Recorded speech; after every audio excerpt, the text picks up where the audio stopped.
Hello, this is Trial by Stone. So, tonight I wanted to talk about My Dinner with Andre, the 1981 film directed by Louis Malle, um, starring Wallace Shawn and Andre Gregory.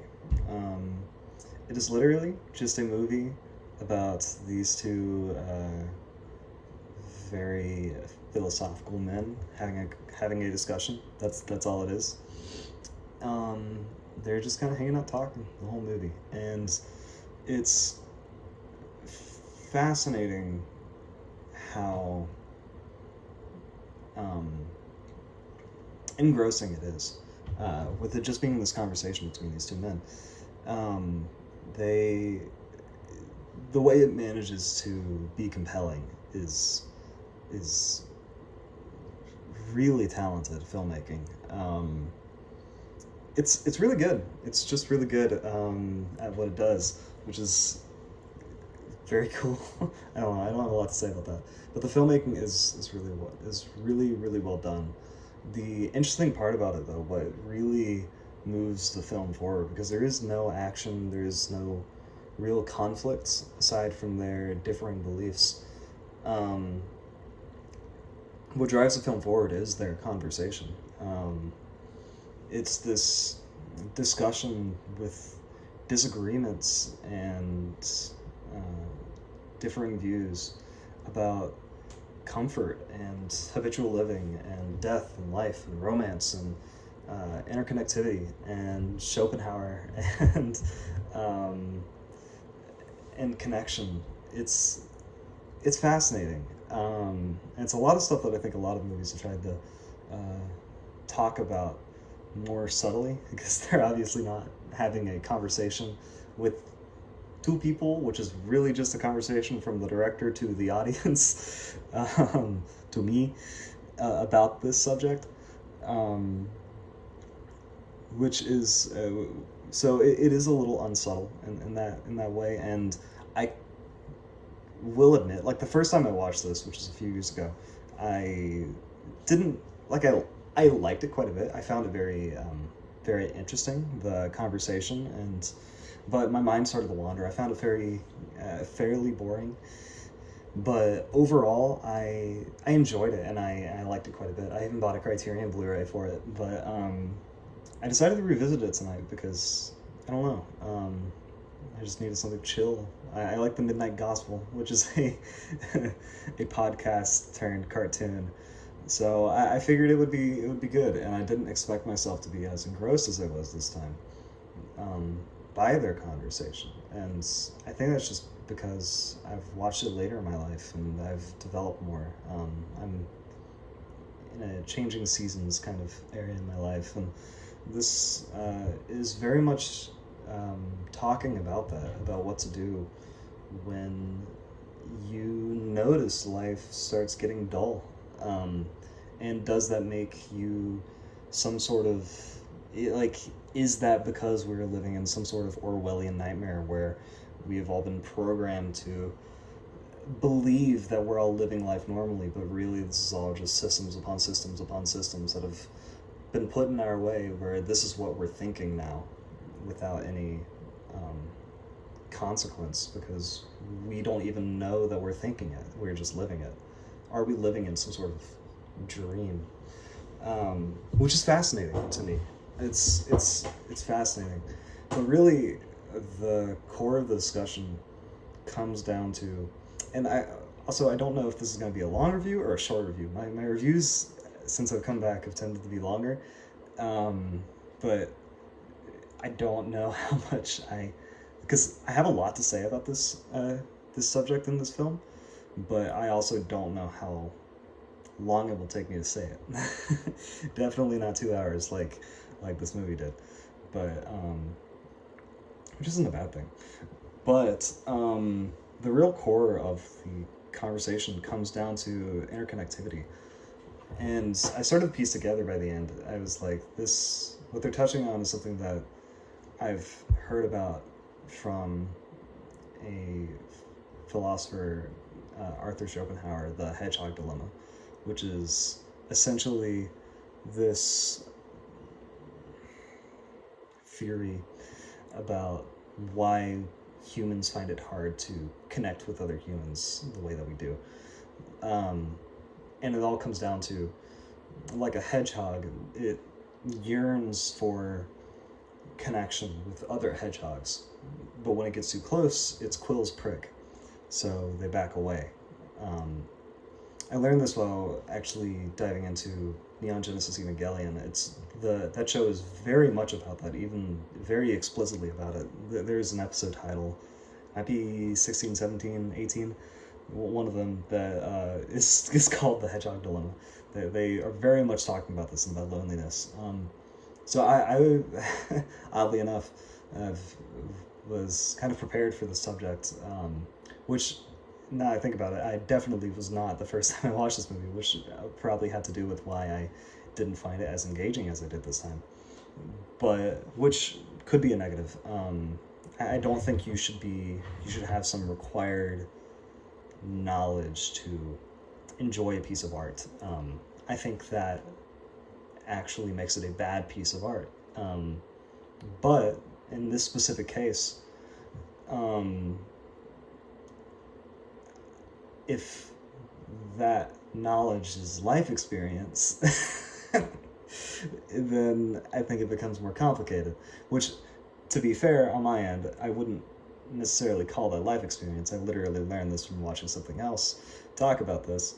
But still, I feel like I wouldn't have enjoyed this the way I have.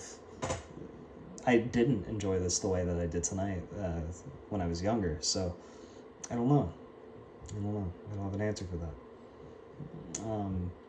But they're talking about interconnectivity. Wallace Shawn is very much of the mindset where he is very comfortable living in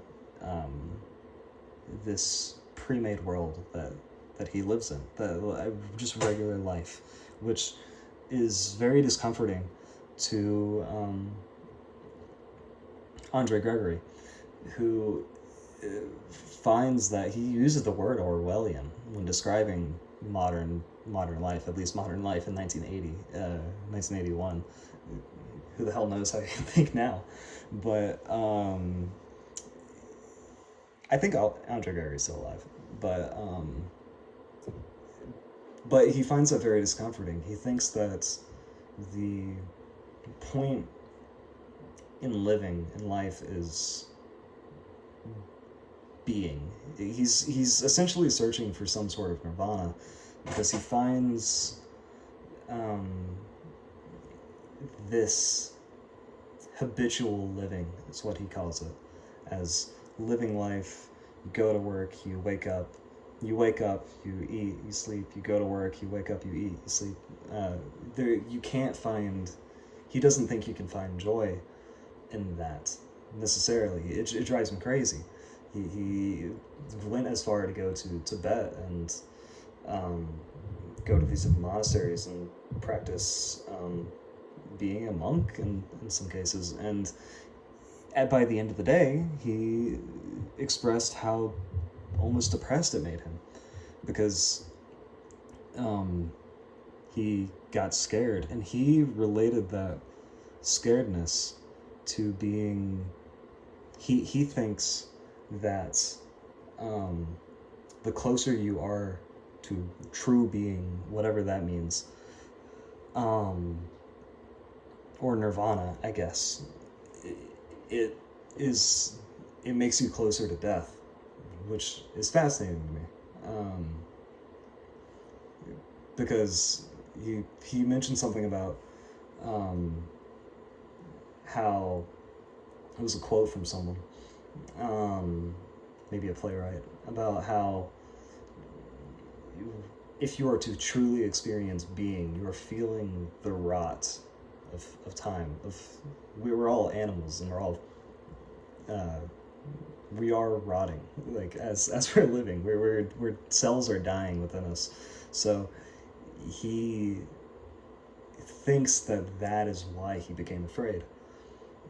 And maybe, I know there are people who've had that, but I'm not so sure that that's why. I don't know. I for a long time tended to fall more in with Wallace Shawn's character, where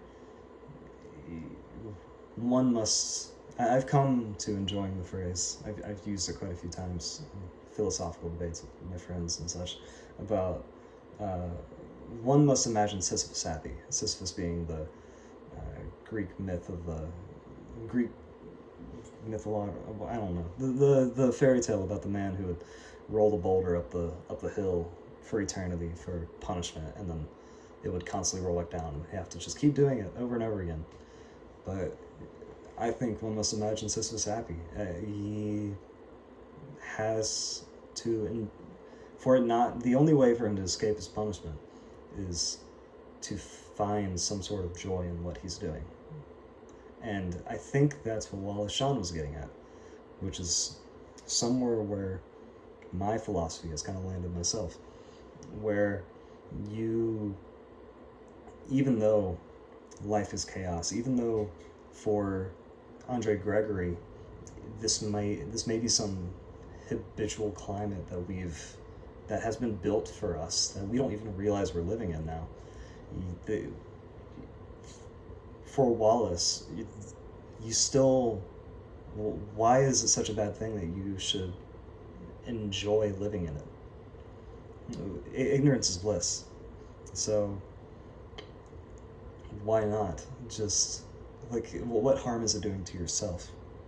Sure, you may not be truly living, but I still don't see, or he doesn't understand why that's necessarily a bad thing, which Andre Gregory retorts with, because he asks him, Wallace Shawn uses a series of examples about you're always doing something.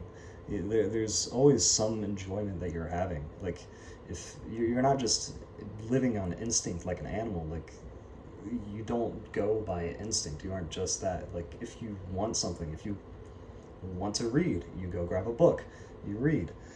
And he mentions, Andre Gregory retorts with, what do you do with your wife? Well, what if your wife is in the room? And he's like, well, then we do something together. We go take out the trash together. We go read together. We have a conversation. We do whatever. And then Wallace Shawn immediately points out that, or maybe it was Andre Gregory, that they immediately point out that there is still that loss of connectivity there, because they were talking earlier in the film about how people put on these faces, almost, about how, let me rephrase, that people don't necessarily put on faces. They were talking about how when Andre Gregory's mother died, no one really saw him in his grief. They just kind of passed him by. They saw that he was just a regular ass guy, and just were like, hello, how are you? And then went along their way without seeing that he was really struggling. But he ran into some girl who was also struggling, and she realized what was wrong without him saying anything, and they had a conversation, and they learned about their own problems. And that's kind of that's where Wallace Shawn differs, because he is afraid to to have that connection, which is, in a very meta way, why I kind of found this film very intriguing to talk about on this channel, because I debated whether or not reviewing this, for a number of reasons, but I debated whether or not reviewing this, and then the phrase cinema is a language that it talks to each other, right? Like, I watched Call Me By Your Name a few months back with my roommate, and I've used this specific example of Call Me By Your Name with him because in it they mention Louise Buñuel, who directed some French surrealist films like The Discreet Charm of the Bourgeoisie, or Unshi Anandalu from 1929 with Salvador Dali. Film is always talking to each other, whether or not the audience is privy to it or not. It's always conversating with each other.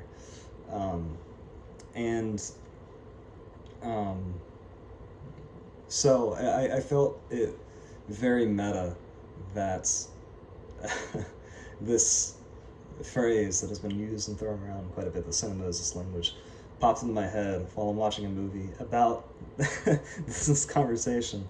So I found it almost even more meta for me to then, the next step in this process of continuing this language is sharing it with everyone else. So here you go. So I quite, and I feel like that's a pretty good stopping point. I do want to say I really thought I was pulling Schopenhauer out of my ass for a minute, and then